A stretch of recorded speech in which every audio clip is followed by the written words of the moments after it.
All right, welcome. Today, we're basically hopping into a time machine. And guess what? It's going to be super simple. We're going to master just two tiny little words that unlock your power to tell stories, to talk about anything that happened before right now. So, are you ready to do this? Okay, let's jump right in. And look, forget all those complicated grammar rules you've tried to memorize. Just toss them out. I want you to think of this as getting the keys to your very own English time machine. It's easy, it's powerful, and trust me, by the end of this, you are going to be a total pro. All right, first things first, what's our mission here? It's simple, really. We want to get you talking confidently and correctly about yesterday or last week or, any time before this very second. The whole goal is to take sentences from right now, the present, and send them flying back into the past. And here's the best part. It's not like learning a whole new language. No way. It's literally as simple as flipping a switch. I'm going to show you exactly where that switch is and how to use it perfectly every single time.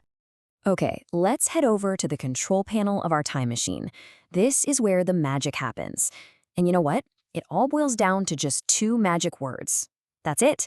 These two words do all the heavy lifting. They're the engines of our whole operation.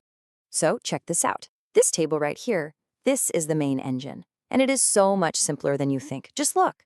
In the present, you've got am and is, right? For things like I or he or she. Well, when you go to the past, bam, they both just become was. And then there's are, which we use for you, we, they. What does it become? It just becomes were. That's pretty much the entire secret right there.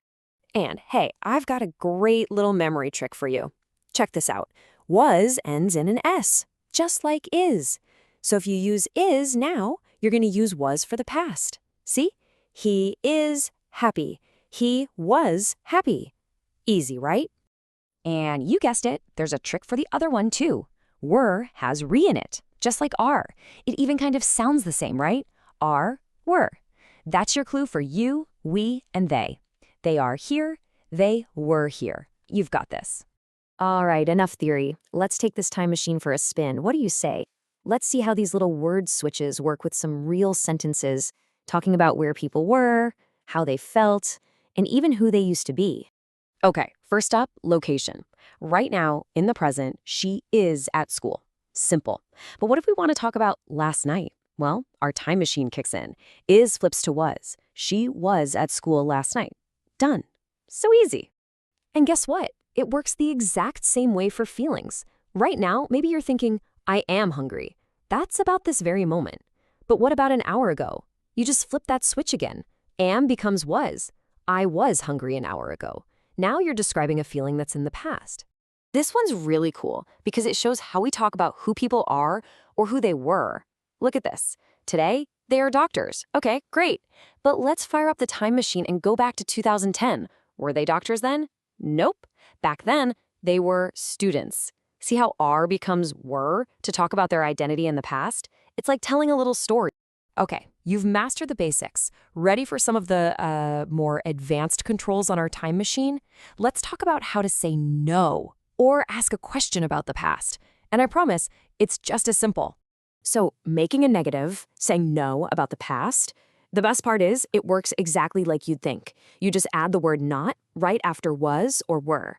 And of course, when we're just talking, we almost always squish them together into wasn't and weren't. Like, the food wasn't expensive, or we weren't home yesterday. See? Super straightforward. And asking a question? Oh, this is even easier. Seriously. All you do is a little switcheroo. Take the sentence, you were late. To make it a question, you just flip the first two words. Were you late? That's it. It was cold becomes, was it cold? You just swap the subject and the verb. It's that simple. Okay, everybody, listen up. This next bit is really important. We need to talk about a super common mistake, a mistake that can, cause a time paradox in your sentences. Let's make sure you never, ever make this mistake. So here's the deal. A lot of you were probably taught to use the word did for past tense questions, and a lot of the time, that's totally right. But, and this is a big but, this can lead to a really common trap. There's one critical rule you have to remember when our special time machine words was and were are in the sentence. Okay, here it is, the golden rule. If your sentence already has was or were in it, you never, ever, ever use did.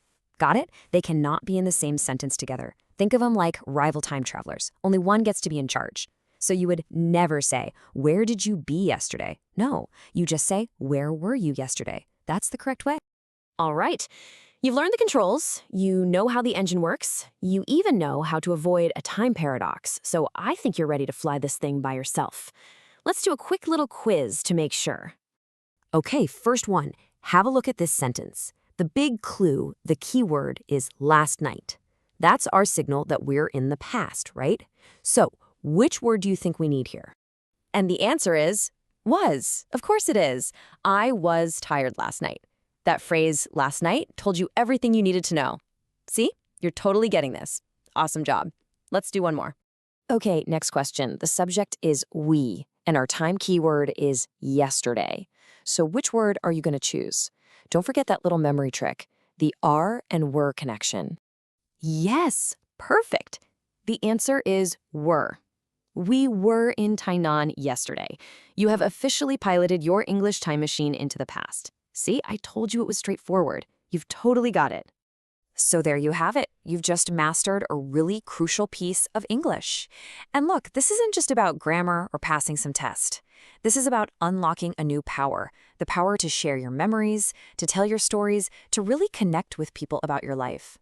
So keep practicing and just think about all the amazing stories from your past that you can now share with the world.